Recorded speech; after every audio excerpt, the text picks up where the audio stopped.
Hello, happy bros. Hey, you're about to get a face full of the Kenn Bosak. He's a mentor. That's what I heard. He's a connector. Oh, yeah. He's a brilliant leader. I've seen it. It's Kenn Bosak. Oh, happy bro. You gotta get some Bitcoin and hold it. Happy bros. You gotta get those NFTs and you gotta hodl that stuff. You gotta hodl it. 'Cause I'm Kenn bro. We got your Bitcoin, bro. He's an original. Buy some NFTs and hold them. How many times does he have to tell you? Going to the moon. We're going to the moon. We're going to the moon. We're going to the moon. Going to the moon. We're going to the moon. We're gonna get real high. We're gonna get real high. We're gonna get real high. We're gonna get real high. Yeah, we're going to the moon. We're going to the moon. Bro, we're going to the moon. Oh yeah, we're going to the moon. We're gonna get real high. Real high. Yep. Real high. Hello, happy bros. Come get some Kenn Bosak.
And here is how low can Bitcoin go?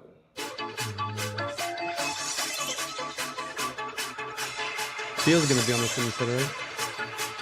In the digital glow of my screen late at night, watching numbers fall in the moonlight. Bitcoin's on a dive, breaking through the floor. 62,000 support. Now we're in free fall lore. Yeah. How low can Bitcoin go? Nice. I love that. That sounds very good. How Them girls got the low move. can Bitcoin go? Caught in the side where the cold winds blow in the ebb and flow. How low can it go? We're waiting for the bounce in the crypto show. Historical charts scroll past the tale of climbs and dips. Each peak and valley, a narrative on digital lips. Corrections are new. They tell me hold on tight. The cycle's just a phase in the crypto night. It's so fucking great.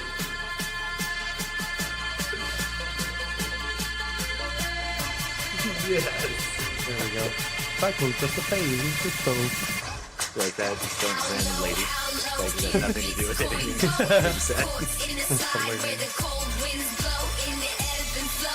How low can it go? We're waiting for the bounce in the crypto. Regulations stir the pot. Uncertainty takes the lead, but innovations never stop. Adaptability's what we need. From wallets digital to coins that we can't hold. The future's I like that they use digital. gold and cold. I like that I heard digital in there. Strategic words are called to those who dare see beyond the dip. The stock images, though, The dude. markets might shake, I but can't our resolve fucking- will stand. what the Crypto's fuck? more than a coin. It's the future so good. at hand. How low great. can Bitcoin go? Caught Does in the slide Bitcoin where the go? cold winds blow in the ebb and flow. How low can it go? Yes. We're waiting for the bounce in the crypto show. I wish they use it. What was that So old let's like watch and learn Oh, it as ain't the done yet, cycles homie. unfold. It ain't done yet, homie. So be brave and bold. the old programs where you could like This is a fucking banger, dog. Stay tuned, stay true for the rise again. you just need to add some clip art in there. Yeah, right. That MF Pink. Yo, you guys have to go to Rect Media and fucking subscribe. That is great, dude. Yo, this is the new Rickroll. Can we just like make this the new Rickroll? Can everybody send that to like your mom with zero context? Like just like send it to your dad and be like, yo, dude, you'll never guess the size of this girl's tits, and just send that video. Get them to click it. That's the new Rickroll, guys. How low, how low. You know what I say, and I think I said this, Seth, when we were talking earlier. I told you we're going down to 40, 50, 40 area. Everybody was calling me crazy, Kenny. I don't think you're crazy. Thank no, you, I think bro. that's legit. Thank Yeah, you. no, I think I've got the targets set on next C to prove it, dude. Like my conviction's right there where yours is. It's Well, like limit it's orders. the meme coin floor, bro. It's like where's the retail investors that are gonna pump this Bitcoin up? They're not here, bro. Yeah, no, totally. Yeah, that's kind of the thing about this entire bull run is that this is like the institutional bull run. Like last cycle, everyone's like, oh, I can't wait till institutional capital's here, till institutional money comes into Bitcoin. Bro, we got it, and now everybody else is broke. Well, yeah, I mean the new VC move is to start your own meme coin. That's where do you think all these meme coins are getting, 300 million, market cap and listed on every DEX, and then wow, randomly they're on a centralized exchange. That's convenient. It's all like fucking inside. Like I feel like most of these meme coins are from Coinbase. Whoever's behind Base, they're just like a few employees having fun, just like, you know what I mean? Like all back in the day with like Nifty Gateway, they gotten a little bit of shit for their employees, like using the platform and market manipulating. And I don't think there's much different for like, I hope the Solana Foundation isn't like doing the same thing I think Coinbase is doing with Base. But I'm just curious, like, what are your thoughts on Base, bro? Like Coinbase is the one going after the SEC. The SEC isn't going after Coinbase. Yeah, no, it's a mixed bag, dude. Because first off, Coinbase, I mean, they're net positive for the space, right? They've onboarded more people into Bitcoin and Ethereum than realistically any other three services combined. Right, like so many people were able to get their start with crypto because of Coinbase. So I mean, always got to kiss the ring forever, right? You gotta acknowledge it. Like they did great work for our space. I'm not as convinced though that with Base and with some of these other recent actions that it's the same vibe as before this, or it's the same mission as before. I think that they're really pushing to make sure that they're not taken out of commission by regulators here in the United States. But I don't know, man. Compliance doesn't actually work long term. So I'm kind of wondering, like, all right, have you guys just kind of given up? Like when push comes to shove and you have to choose whether or not you're a cypherpunk today, what are they going to choose? Yeah. Yeah, I don't know, man. So Cypherpunks. They're gonna choose the doo-doo. Yeah, I'm worried about the all the communities that are being built up on those platforms like Base. It's like, especially with Coinbase kind of kicking the hornet's nest and going after the SEC and trying to like steal the narrative, right? It's the same conversation. Like if the SEC were to go after Coinbase or Coinbase go after the SEC, it doesn't really matter who went after who. When you're in the courtroom, it's the same exact conversation and the same outcome as if either one of you started this thing. I'm just worried that they're going to make a they're going to make a statement, you know, and make a statement out of all the meme coins that are on base, and they're going to use them as a proof of example and say, hey, look at all you legitimate companies, you legitimate people. Look what all these degenerate, synonymous, you know, degenerate scumbags did. They're rug pullers, they're scammers. This is after they kick you all off base, by the way. They're going to call you all scammers, right? And then they're going to go to these big people and say, look, with your brand, your recognition, what could you do on base?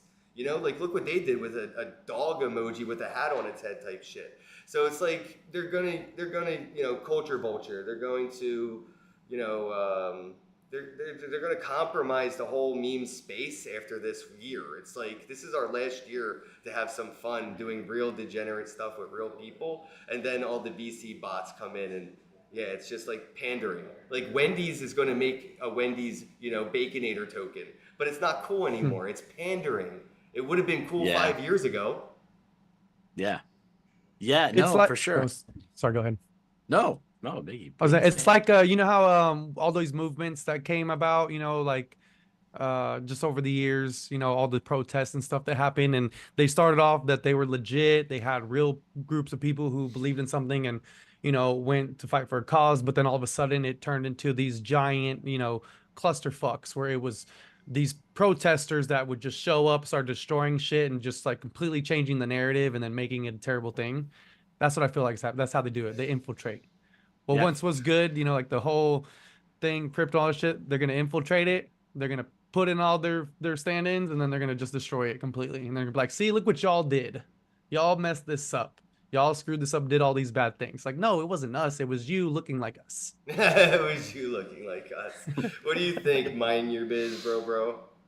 Yeah, no, I think the agent provocateur has been really active in crypto since not that long ago. I mean, especially corresponding to the start of lockdowns in the United States, I think that we started to see a lot more infiltration through three-letter agencies. I think every single one of the trade shows that we actually like going to, ETH Denver, for example, we got folks from the three-letter agencies just trying to figure out, like, okay, how do we de-anonymize more people? And then, like you said, just, oh yeah, act natural. What do I do with my hands? Don't act like a Fed. Like, but it's happening more every year, right? And it's kind of like what's the show, DevCon, right? The hacker show, right? Vegas, you're gonna get your shit penetrated by somebody in the audience, and they might be a Fed too, right? Like they're out there kind of figure out what's good in cryptography and, you know, in pen testing and stuff. It's part of what they do. So yeah, we have to get used to those guys. I think that's a reality right now. We got to get used to those guys and figuring out, like, how do we still, like, make sure that there's some soul left in crypto, and, like you said, like some real new culture, that we're not scaring everybody away, because we know the Feds are out here. We know that they're, like, somewhere around us. Well, the how do we industry still plants have fun? was, you know, it's nothing new to have industry plants, right? Like the music industry's always had it, but they're now recently acknowledging, you know, the existence of industry plants, and not just like who, what, why, when, but the narratives that the industry plants try to propose, and the messages that these industry plants are, you know, propagated to kind of have a platform for. It's like, oh shit, like bigger picture kind of thing. I think with that cynical view looking into crypto, you know, especially if you have, you know, a broader view of it, if you have, like, you know, if you have the 10 years tenure in crypto to look at it with that cynical view, it's definitely, you know, going to help you succeed in the future, especially as more adoption occurs. What are we at, 2% right now? Like, dude, we don't even have the smart hackers yet. We don't have the smart Feds or the smart CIA. We barely get, like, the degenerates of the degenerates, like, in the people who barely got their jobs in those fields are the ones fucking with us. Like, you know what I mean? Wait till their boss's boss's boss make it a mandatory hustle for them at their jobs, right? So it's like, yeah, we're getting our bearings ready for all of that. And dude, I wanted to, you know, talk about going back and, you know, looking backwards and using that to kind of look at the space moving forward. You recently got to talk to Roger Ver, and he's somebody I've been, like, I took a hiatus for a little bit, and I was very curious to hear, like, what are his thoughts right now. And like, it's awesome that he came onto your show to talk about it, because now I get to like hear your conversation with him answer the question I've been wondering is like, what the hell has been on Roger's fucking mind? You know what I mean? Like that. So, I mean, let the audience know, I guess, a little bit about like, how did you kind of like secure that conversation? Like, what's it like to be like, hey, Roger, like, you want to just like chat about shit? And then maybe let people know a little bit about what you guys talked about so they're, you know, motivated to go over to Mind Your Biz and check out what you guys put together. Sure, yeah. Thanks for that. So the first thing is I was lining up an interview with Roger just as we were both getting back from a trade show. And I knew that he was kind of like going to be available, right? His time wasn't completely gobbled up from other meetings and stuff. Reached out and said, hey, you just wrote a book. It's called Hijacking Bitcoin. And it's a pretty cool memoir. It's actually technically really well written, really well researched, of course. Like, he's been around for every iteration of Bitcoin development. And so so he knows all the upgrades. He was there when stuff got really He contentious knows his and bips, bro. yeah, man, right? Like, yeah, he was relying on that stuff to try to hold thousands, of Bitcoin on his own. So yeah, he keeps a lot of those receipts and he brings them up in the book. So I listened through it on Audible because I mean, frankly, dude, in the last 10 years, Audible has like it's like saved my intellect. I don't know. I rarely have time to actually curl up with a real like physical paper book. It's a luxury when I can, but like for the most part, this kind of material, I'm like, I wind up having to listen to it. So I listened through his book on Audible and just thoroughly enjoy it, start to finish. The exposition's great. He builds up some really great thesis there. Then he backs it up the entire time and talks about his personal experience. And I think it's pretty valuable. For a guy who was once labeled Bitcoin Jesus and then was like relabeled Bitcoin Judas, it there's some cool stuff. It's some really cool memoirs in that book. So we were going to do an interview on that. I reached out to him and he's like, "Oh yeah, sure. Let's get that set up." We also kind of shot the shit about some other things that were going on.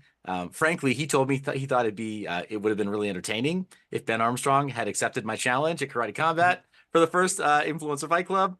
But I mean, here's the Yo, thing. he might put up a bounty on it. He could make the motivation. He could motivate him to get off his ass.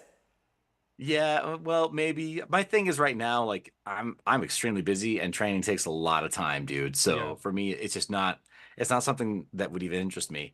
But it's just, I was tickled that Roger was like, you know what? I would have been interested to see that fight. That would have been fun to watch. I I'm love that like, he oh, still has a okay. little degenerate in him. Oh my gosh. Yeah, no, totally. People don't know actually that there is that aspect of Roger that's incredibly irreverent because he was raised super conservative. And in this interview that I did with him 4 years ago, apparently Nerd Girl and myself, we interviewed him as a team.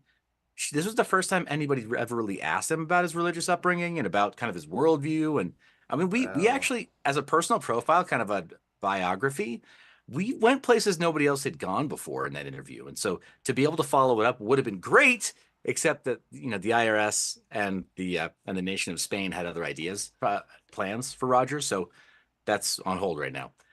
So Oh yeah, man. until he figures out what's going on there, yeah, we're not going to be able to schedule it. But yeah, the first interview is available on the Mind Your Biz Classic channel. I do currently run two channels on YouTube. One, and I'm extremely open about this. One has over 100,000 subscribers, and it was absolutely a stone cold acquisition. I didn't start that channel, but I'm running it now. Oh And then, word. yeah, yeah. So that's Mind Your Biz, and then Mind Your Biz Classic is where all of my legacy material is, like mining content, mining operating systems, and then interviews like the one with Roger. But no, it was yeah, I really enjoyed that interview. I'm going to be releasing a lot of the shorts derived from that interview, but the full interview, we thought we are going to have like maybe 40 minutes to talk to him. We wound up getting over an hour, and yeah, we went some places that I'm still really proud of that interview, man. I feel like it was yeah, best interview that Nerd Girl and I did certainly together, and one of the best that I've done on my channel. I was really happy with it. Yeah, I shared it out earlier. I'm pretty sure it's on my feed, guys. I'm gonna put it in the comments below on X here. So, like, if you look in the comment section of this video, you'll see the link to that. Bro. So, like, oh, go ahead, Miggy. You jump in. You got a nice haircut. You haven't said much today. Thank you. No, I was just listening because I don't really know much about him and the whole thing, but I mean, it is going to be interesting to see like how it all plays out. I mean, at least you got the inside scoop, or at least part of it, and I'm just Yeah, Rice has been talking back about his watching. book a lot. Rice Crypto was talking about his book, and it's funny that you said he had an audiobook. Did he actually do the audio for the audiobook? Yeah, no, he didn't. It was the co-author. It'd be But so yeah, fucking much cooler if he did the audio for that. right. Yeah, so it's funny you mentioned that. So like the oh gosh, what's this guy's Navy SEAL? Or what's the guy's name? The Navy SEAL guy that does ultra marathons. Oh, David Goggins? Goggins. Yeah, Goggins. So Goggins. so he narrated his own audiobook, right? The Can't Hurt Me book. Yeah. Mhm. And dude, it's phenomenal because he adds stories and stuff that he never wrote in the book. So because he's going through it and he's like, oh yeah, that reminds me of this thing. They just kept it in the recording. So you have this rich like extra vlog podcast material in the audiobook. Yeah, But, dude, I love yeah. that. I think that's going to be coming to things like this soon. Like, you know how people do review videos of things? I think that eventually X will have a way for there to be some sort of narrator commentary kind of a feel where, like, we'll be able to do a podcast on top of this podcast and commentate over it. You know, it will have like an overlay of content. I really think like Elon's on the edge of meta doing things. Like if you go to your Twitter account right now, I posted this video live in your own pinned tweets, and I think my Twitter account's a little shadowy banned or whatever. But if Miggy did it, I sent Miggy. I posted it in another chat of yours or another post of yours. So you'll probably check your notifications. You'll see me posting. And if you I look, dropped we're it in one of yours. currently audio, video, live, and we're like the top comment in your own posts. Yeah.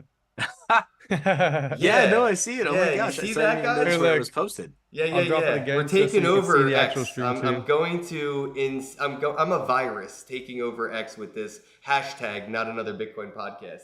I've only been out of the gate for 4 weeks, bro. I'm ready to. He's going to recognize me. That's awesome. Well, I mean, apparently, yeah, he does just jump into Twitter Spaces and stuff and kind of blesses certain conversations with, he like waves his hand. I don't want to be sacrilegious, but he does his Elon thing, jumps in, and then I just want to be unshadow banned. I don't give a fuck about anything else. Dude. I don't care. I blocked him on Twitter. He is blocked until I am unshadow banned. That's all I want. And I don't give a fuck. He don't have to retweet. He doesn't have to join my spaces. He doesn't have to like me or talk to me. Just unshadow ban me, bro. Yeah, for real though. Yeah. It's been like this since 2021. Oh, geez. I got 70,000 followers since 2021. I've been at the same number for Yeah, and 4 he's even years. got he's got a verified account and the sponsor with the Vorio too, and it's still shadow banned. It's crazy. It's crazy. We still get 1,000 views a day on the podcast. It's just like unshadow ban me and watch that 100x. Yeah, man. No, it would go up pretty darn fast. I don't know. Yeah, Twitter's a weird place. And honestly, like you're saying, even with the whole change in management, like Elon's great. I would never say anything bad about Elon, but like I don't think that we're seeing much of a difference in shadow bans.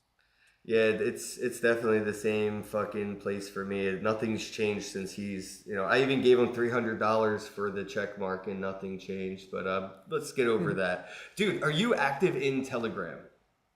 Oh yeah. No, I'm hyperactive in Telegram because I have to work there all day. So yeah. Okay, all right. Me and Miggy we've been falling in love and experimenting with bots. Lots and lots of bots, bro. I love Telegram bots. Have you noticed like the increase in like usefulness these bots have in Telegram? Like we can create our own token, launch a liquidity pre-sale. Once the pre-sale is met, the liquidity goes right to the DEX, tokens allocated to pre-sale, and it's all from a bot. And then there's an atomic swap bot, a swap bot that Cheddar. Shout out to Cheddar. I'm actually here. That one. And they're doing an atomic swap in your. You can literally send anything to anywhere in Telegram without signing just in a wallet. Telegram. You don't. Yeah. You don't need a wallet to sign sign in, and its fees are minimal. I'm just like, dude. Facts. Like, what are your thoughts on like Telegram and the way these bots are becoming like APIs and like DApps all in their own right? Yeah, so I've got to be careful what I say here because of what I'm doing during the day job. But what I'll say about Telegram and kind of the recent developments and just my experience of it is that Yeah, first off, you're not wrong, man. If when you go to the for anybody who hasn't ever used bots or created their own bots or really tried to like in an intelligent way approach bots on Telegram as opposed to just seeing somebody else's moderation bot, it's really easy to get started. It's easier than ever, especially if you had Telegram Premium. You go into your settings and then you just tell it that you want it to do like custom responses or get like create an autoresponder for you. And what it does is it starts you off with talking to the bot father, right? Where you would create your own Telegram bot.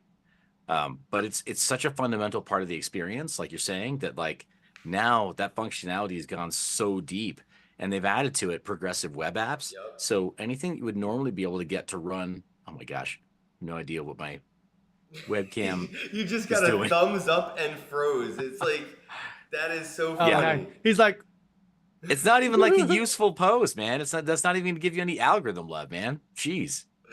Okay. It looks Well, like sorry. I farted and you smelt it. he was like, oh. Yeah. Yeah, it's like I mean I can at least get frozen like, oh, like surprised or something, right? Help you with the thumbnail, but anyway, so no, Telegram's great, and honestly, all the different like bot functionalities, like you're saying, having the progressive web apps be a part of it. So if people don't know what that is in your audience, same way that you would right click something in like Brave or Chrome and say pin this website as an app, just an Electron wrapper, right? But yeah, that stuff's all built into Telegram now. So you have so much more. Yeah, you can like play games, have like JavaScript, like run code, JavaScript, and other stuff. Comic book. I gotta find it. It's like Light something. Give me a second. I just talked to the guy. Oh, Lightning Works. Lightning Works, bro. It's a full-fledged comic book, but like in Telegram, can't even fucking show because of goddamn. But yo, it's a comic book in Telegram. It's what, bro? Nice. Like so many different things we can do with these bots that like. I used to hate them. I really fucking hated them. And I think that we're going to enter an era where we actually find bots that we don't hate. Like, they don't make our life suck anymore. It's going to be like bots 2.0, man. I'm excited. Yeah, no, I think a lot of people are starting to realize also that AI is really just narrow purpose AI. The concept of like, whatever, artificial general intelligence. It's going to take over any time now because of the exponential rate of development in code. It's like, dude. AGI wouldn't even know what to do. As soon as you released it, it'd be like, yeah, I'm bored. Yeah. I mean, that's yeah, true. it doesn't really have that much. So like these narrow AIs where it's like, no, you really just have like, you got this LLM over here, you got this like, whatever stable video over here. And then you got people realistically at the end of the day trying to write up, business plans that suck because they don't really know how to refine the business plans inside of ChatGPT. And then on like Stable Diffusion, trying to generate naughty pictures. Oh, shit, yeah. Replace themselves in OnlyFans. Whoa, could you imagine being a fan of an OnlyFans girl that is just like AI? That would be insane. there is one, isn't there? No, you more than can't. one. AI There's model that's no like way. making a bunch No of money way. right now. There's more than one. Please don't There's tell more me Yeah, I that. was about to say There's there's more one than that like when this first really came out, somebody made an AI model, and I think they're making money with it. Like Okay, insane hold on, money. because now I want some form of human rights for this AI. I don't know. I want AI rights. There's this. This is slavery, right? This is like. Man, here's the thing. At this point, it's not Stable Diffusion, so I'm not going to name names, but I know a person. There's just a friend that reached out because they were between financial situations, like their job wasn't working very well at the time, and they had a little issue with being robbed, right, of some crypto. This has been like a common theme this year, right? Like we all know somebody who's been robbed, like more than one Yeah, person who's been dude. wallet drained or whatever. But this person said like, hey, I need to come up with ways to make cash quick, and this was a female. She told me, I'm thinking about maybe starting an OnlyFans, and I'm like, ooh, Mhm. like just pump the brakes real quick. I'm not going to tell you how to live your life. I don't want to moralize or like preach at you or whatever, but it seems like this is a rush decision for you. Like you haven't put a whole lot of thought into this, so maybe just slow down, and maybe instead of yourself, you could create some AI avatar. Now, if you really want to go this route, you got a way to backpedal because it's not you're putting out there, not yourself you're putting out there. Right. And whatever, in the future, this is your life. You just you make all those decisions for yourself. But if you're really trying to like solve a financial problem without trying to live that life, then I think it make the AI only avatar do it. crosses the line at too realistic. Like I mean, like there's always that parody, like adult content of like Simpsons or Family Guy. Like, yeah, I'll be on normal ass websites looking for normal ass adult content, and I'll scroll by and see some Family Guy stuff. I'm like, you degenerates have gone too far. But it's not. It doesn't make me feel bad for the cartoon. But if I see like AI and like 4K like Unreal Engine graphics, there's some like emotion triggering, and I'm like, I don't know if I want that. Or I don't I'm know if just I want telling to be you. emotionless about it either, right? Like I don't want to look at something that looks super realistic and go, that's probably fake, and have no sympathy or empathy until I know without a doubt that that's flesh. Yeah, it's kind of tough because right now we're still depending on the tool set that people are using for AI photos, we're kind of past the uncanny valley. Somebody who really knows how to deal with stable diffusion, I'm just telling you, Ken, they can fool you probably 9 times out of 10. The Yeah. guys who really know the people who really know how to do this, like these prompts for for the image generation, and now with the video tools that are being paired with it, there's not going to be a whole lot there that they'll be able to add to it. So I think that's the big tell, is that if it's photo only content as opposed to like any video, then you might be following a creator that's not real. Dude, me and So Miggy have been talking a lot about this stuff. Me more so with like kids entertainment. Miggy, like he came up with this cool like AI seeing eye dog. Like you know how your iPhone has like speech to text because you can't see if you're blind?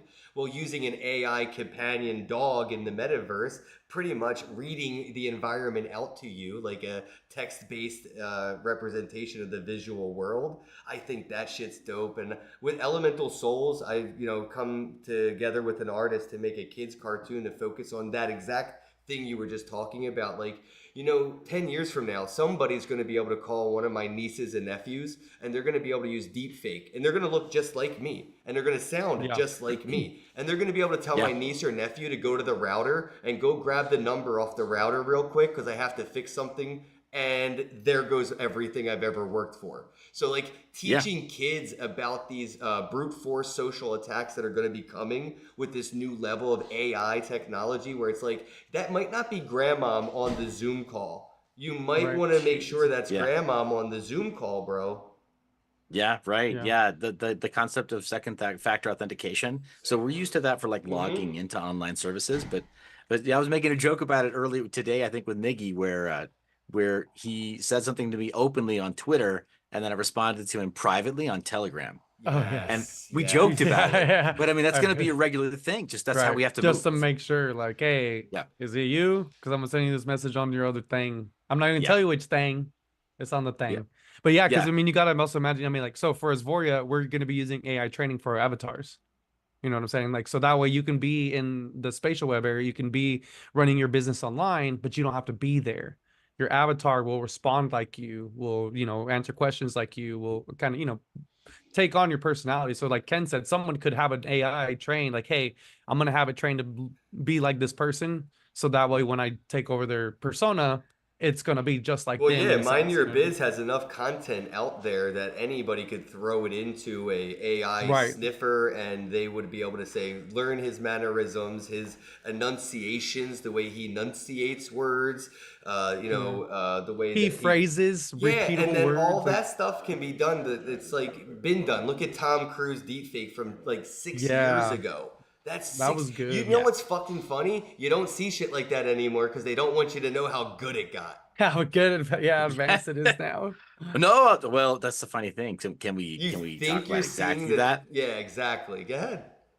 So just really briefly, I know somebody who works in the visual effects industry, and they mentioned that the tools that they're using now for Hollywood films, they're having to adapt to some of these AI tools because they're good enough to get the in between shots done faster than traditional 3D artists would do it. Like in a whatever the. So speaking of Tom Cruise, we'll talk about what's his corn, the guy that plays Superman, Henry Cavill. Oh, Happy Cowboy, yeah. So yeah, you remember when he was in that Mission Impossible movie and he had to have the for whatever Yeah, reason the his mustache character had the removed. mustache. Yeah. And that mustache was like because of the shooting dates. That's why that effed up the whole Justice League movie because he was playing Superman with a Yeah, it was mustache. like $100 million Huh. mustache, right, or something. It was like a lot of money. It was like 10 million Yeah, something. It was like a lot of millions to get that mustache just CG, and it looked like yeah, dog crap CG. yeah. It was terrible. It was terrible. The artists themselves that they didn't like their work on it. A lot of them were like, yeah, we there were time constraints. I needed the money. Like it gets it's kind of weird. Like it's like yeah, sorry about the shitty quality, but yeah, as a case in point, that whole experience of those artists having to manually track Henry Cavill's face as he's pretending to be Superman flying through the air and remove a full black dark mustache from this light skinned man's face.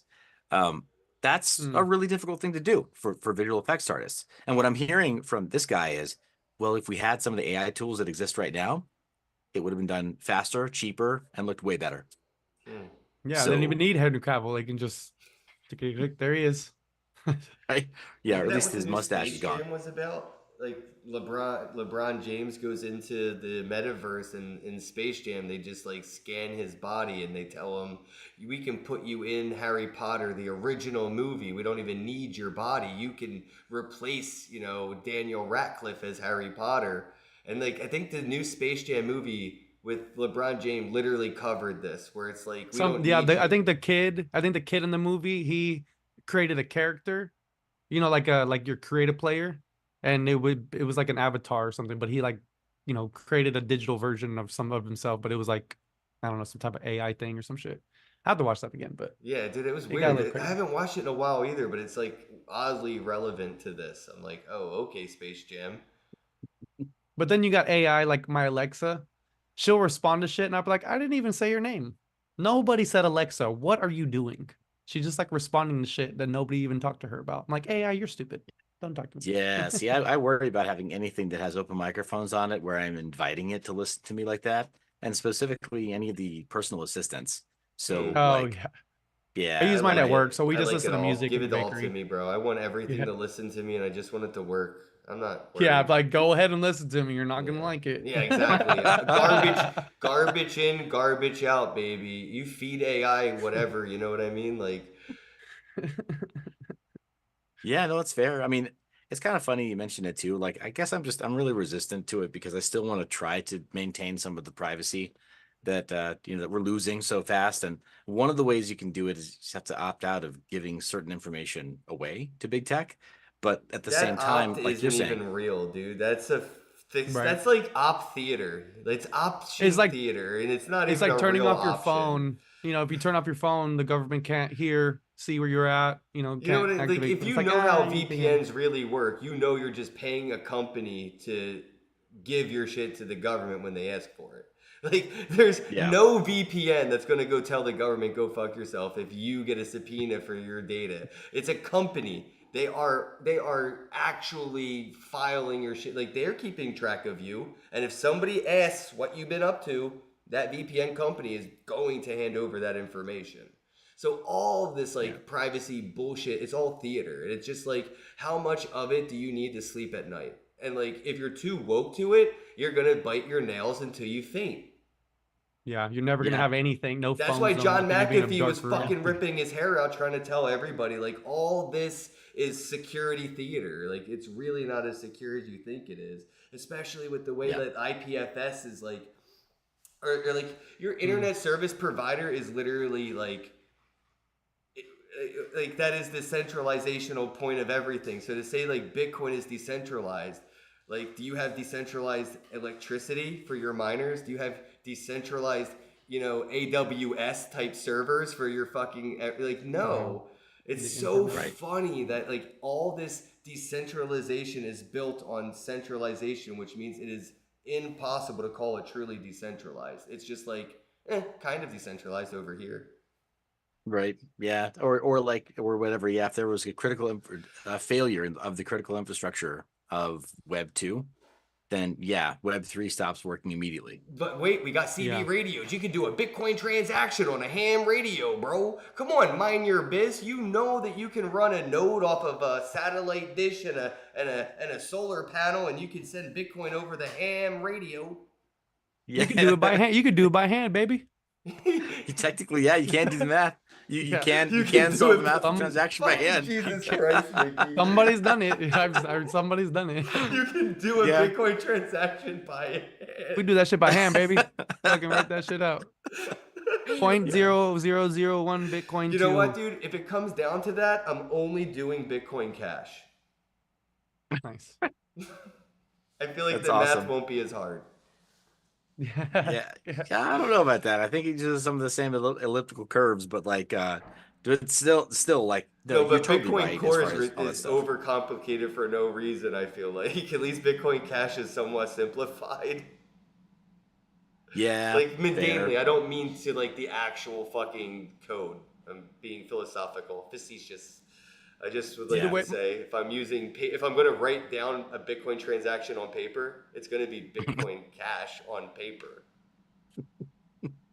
That would be the new paper wallet. Anyway, guys, I want to talk a little bit about something I've been interested in. Miggy is part of the conversation as well because we met this guy at NFT NYC. And I think you'd be interested in this executable NFTs.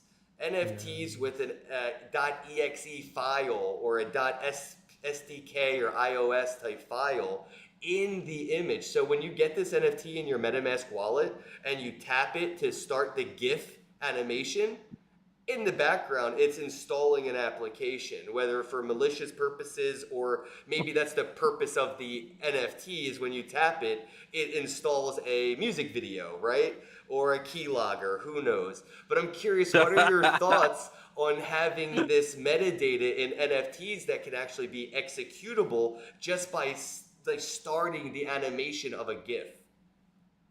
Yeah, no, it's a pretty powerful concept, or like a self-contained application, or something that just It's already that, happening, yeah.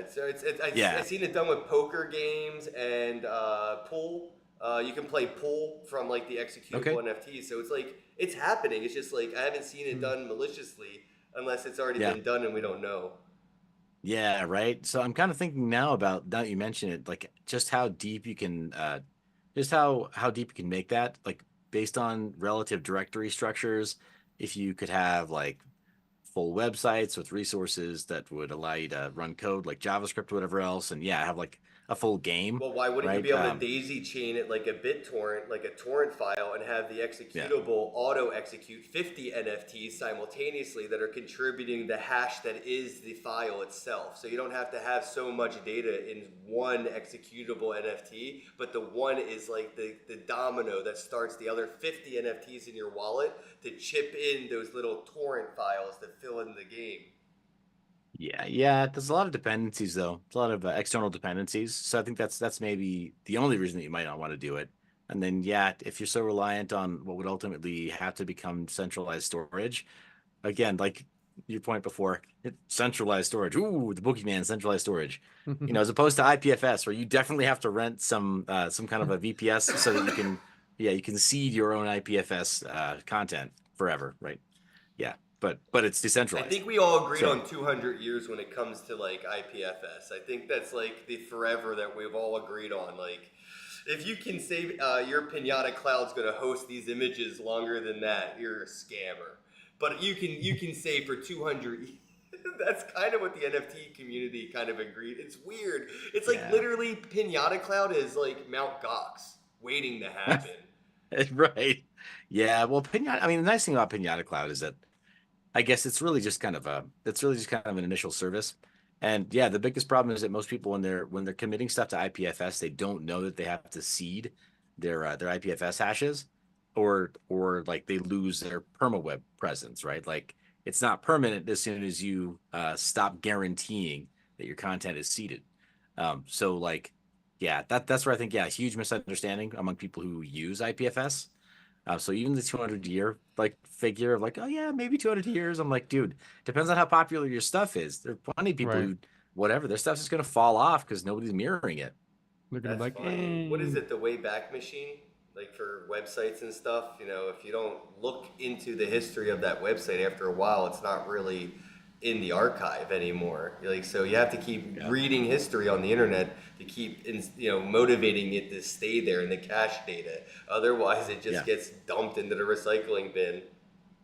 Yeah. So hey, let's talk about, if you don't mind, since you Please. mentioned it, let's talk about like dead internet theory.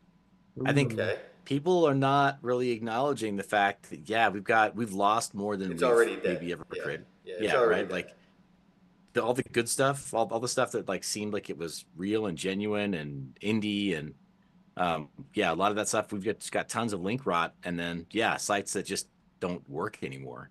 But beyond that, now on the newer sites, all the stuff where vanity metrics seem to matter, vanity metrics are automated. Like Yep. 70% of the traffic is from bots. Mm.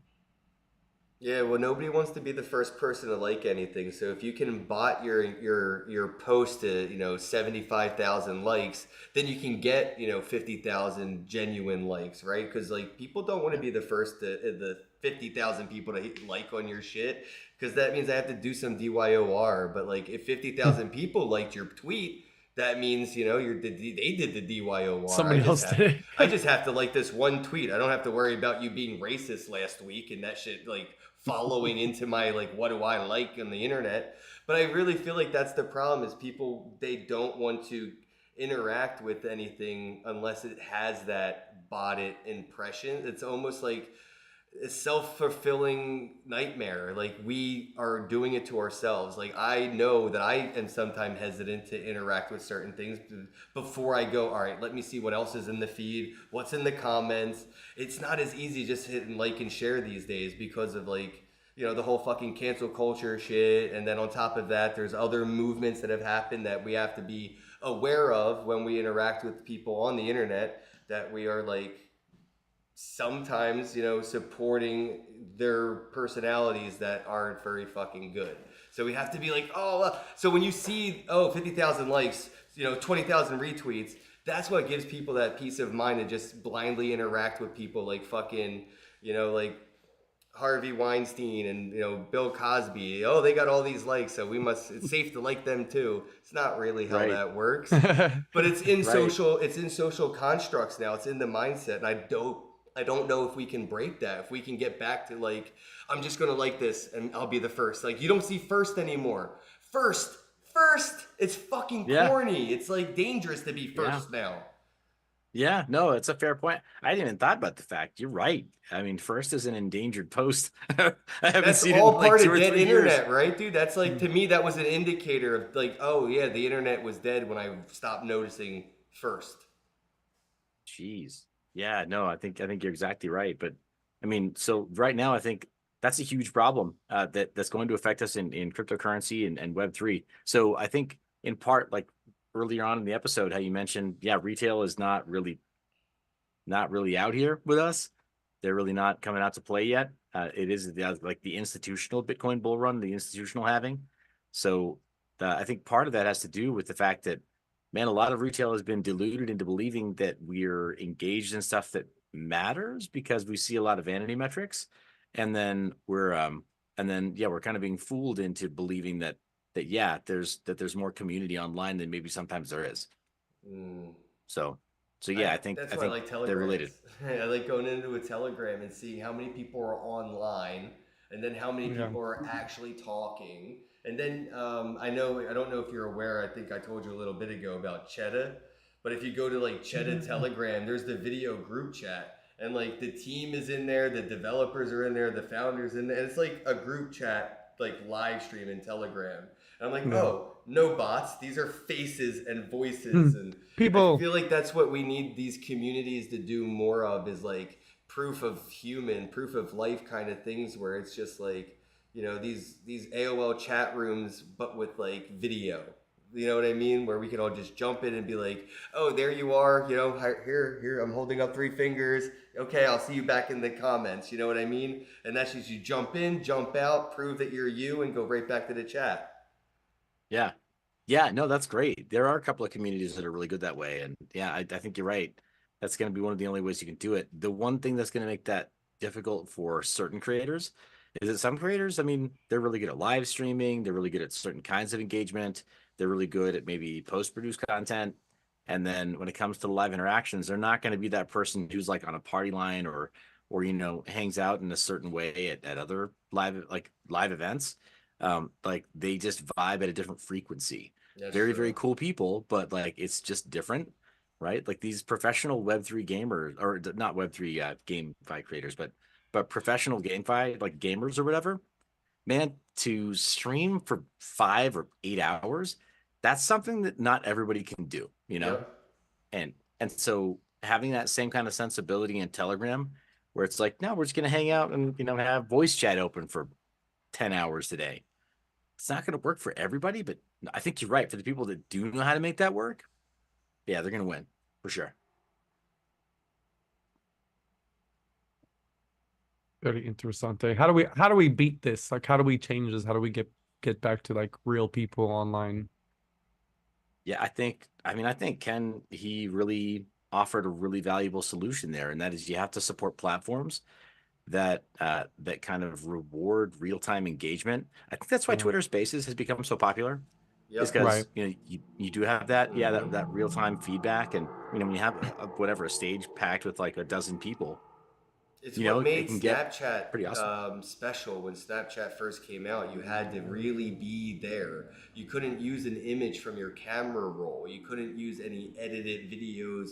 You couldn't use any edited pictures. Snapchat, when it first came out, was like you took a snap. That's it. Like you had to be there to take the picture to send it. So you couldn't be on your couch saying like, "Oh, I'm in the Bahamas." You took a picture of the Bahamas on Snapchat in the OG days. You were like, no doubt in my mind that dude is in the Bahamas right now. That's fucking crazy.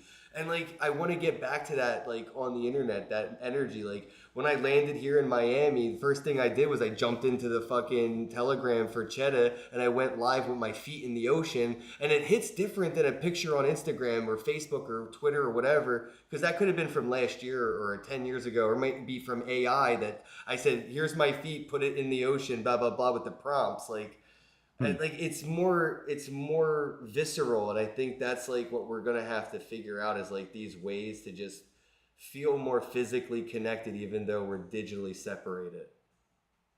Yeah, my gosh, I mean, I think you hit the nail on the head there too. I think there's going to be a lot more like live retreats, a lot more events where it's more like, and it's going to be more local too. I mean, Yeah. Yeah, I think micro I think micro Wendy, socialing, micro social media. Yes. yeah, yeah, but like the Philly meetup, hugely Well, with important now, probably more important than micro ever. influencing is happening. You know, my fucking sister just got monetized on Facebook because she has a bunch of Same. friends in the face in the mom community on Facebook.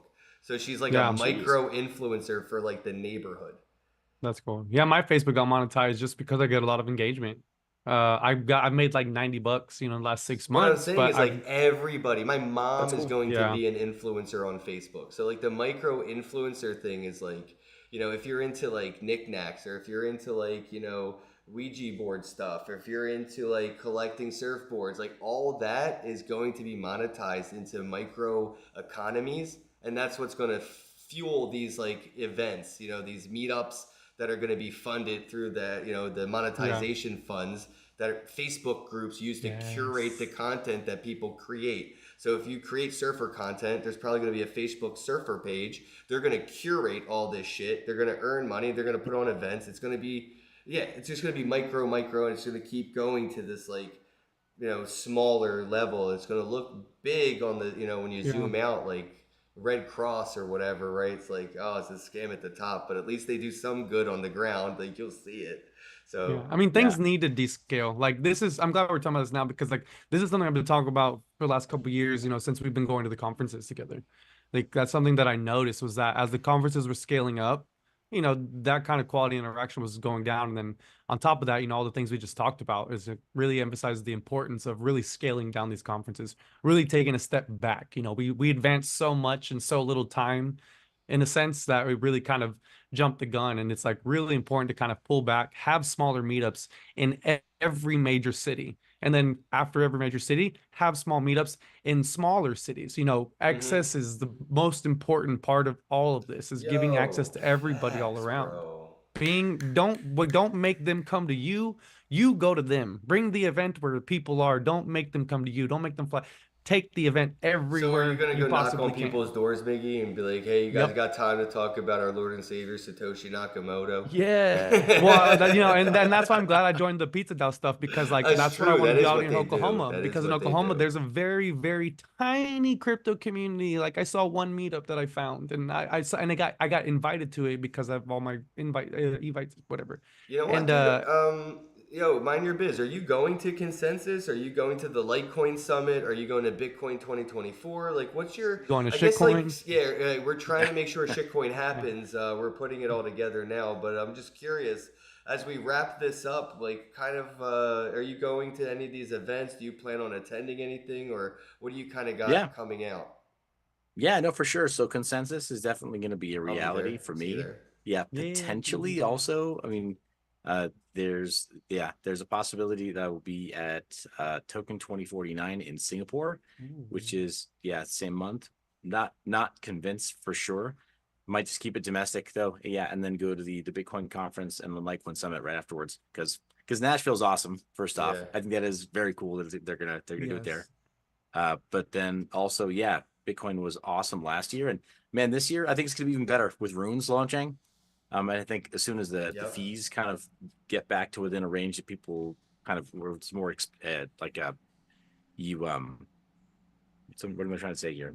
Where it's just fees are manageable, right? Like people just know Cost what to expect, right? effective, I From guess, because it's the cost yeah, effectiveness of runes isn't really worth it at the moment. I mean, it's a learning no, expense. If you Someone want get to us fucking learn runes. some shit, bro, it's worth whatever it's costing.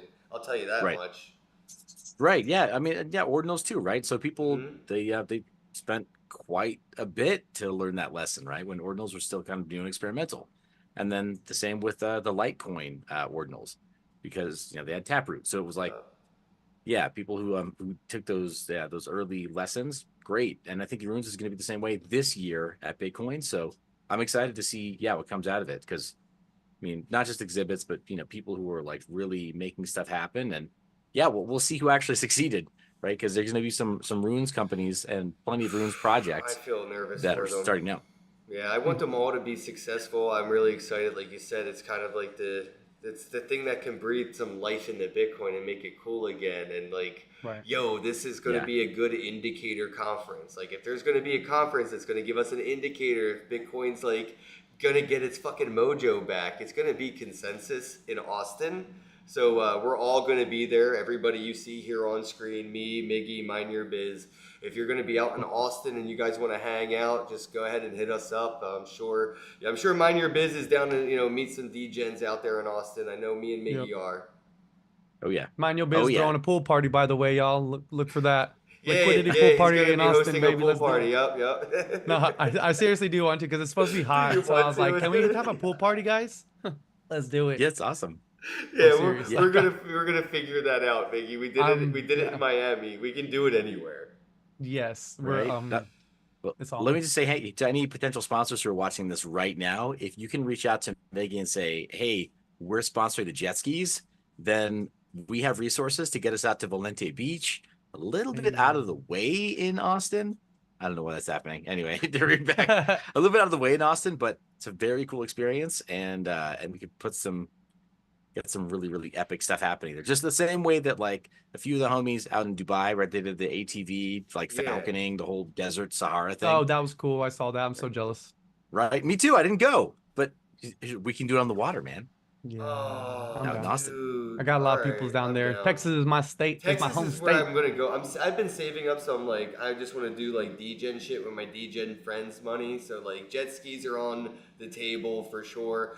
I think even skydiving might be an option because the weather, like Miggy said, is going to Ooh, be nice, and I've been looking at it for Austin. So yeah, dude, I want to do some cool shit. I think we should all have like an yes. adventure while we're out there because this Oh, could y'all should either be the fly. beginning of Bitcoin's mojo or we're just going full fucking degenerates and buying cats with tampon coin next. I don't know, bro. Like, I'm going all in on the menstrual cycle. This cycle that doesn't, it just, you don't pump and dump the flow pumps and dumps you. Ah, I can manifest a meme coin out of thin air, dude. I just did it. Everybody, go ahead and follow at Mind Your Biz. It's I know it's not exactly at Mind Your Biz, right? It's _biz. That's what it is.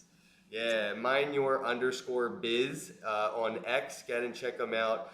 I want to say thanks again, bro, for the time. I'm going to be on your show in a couple of days, actually. I want to talk about elemental souls and Web3 for, educating children. Same way I feel like I was taught by cartoons I watched about Web2 shit.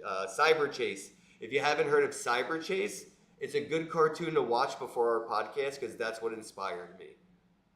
Nice. Yeah, no, I'll take a look at that on Cyber Chase. Yeah, and I'm looking forward Can't to it. believe nobody's Seriously. seen that. I know. It's like a public the hell? broadcasting thing. This dude. has It was got to be probably a made with different $10. Ken, we're in a different reality. Because everybody you Mandela mentioned that to, effect. nobody knows it. you told it to has known it. Like the only one. Like, I'm what going to bring happened? it back. They're going to fucking reboot the show because of me. All right, guys. Thanks, everybody, for tuning in. Don't forget to retweet. Check out the hashtag, Not Another Bitcoin Podcast. The pinned tweet is the playlist. Every episode, one after another. The name is the hashtag. The hashtag is the link. Everything is one. All things one thing. Hashtag Not Another Bitcoin Podcast. It is the name of the podcast. It is the hashtag, and that is the link. So if you're like, where's the link to the podcast? The hashtag, the name. It's all the same thing. It's just one, Not Another Bitcoin Podcast. Thank you, guys, and have a night. Tell your friends. Hello, happy bros. Hey, you're about to get a face full of the Kenn Bosak. He's a mentor. That's what I heard. He's a connector. Oh, yeah. He's a brilliant leader. I've seen it. It's Kenn Bosak. Oh, happy bro. You gotta get some Bitcoin and hold it. Happy bros. You gotta get those NFTs and you gotta hodl that stuff. You gotta hodl it. 'Cause I'm Kenn bro. We got your Bitcoin, bro. He's an original. Buy some NFTs and hold them. How many times does he have to tell you? Going to the moon. We're going to the moon. We're going to the moon. We're going to the moon. Going to the moon. We're going to the moon. We're gonna get real high. We're gonna get real high. We're gonna get real high. We're gonna get real high. Yeah, we're going to the moon. We're going to the moon. Bro, we're going to the moon. Oh yeah, we're going to the moon. We're gonna get real high. Real high. Yep. Real high. Hello, happy bros. Come get some Kenn Bosak.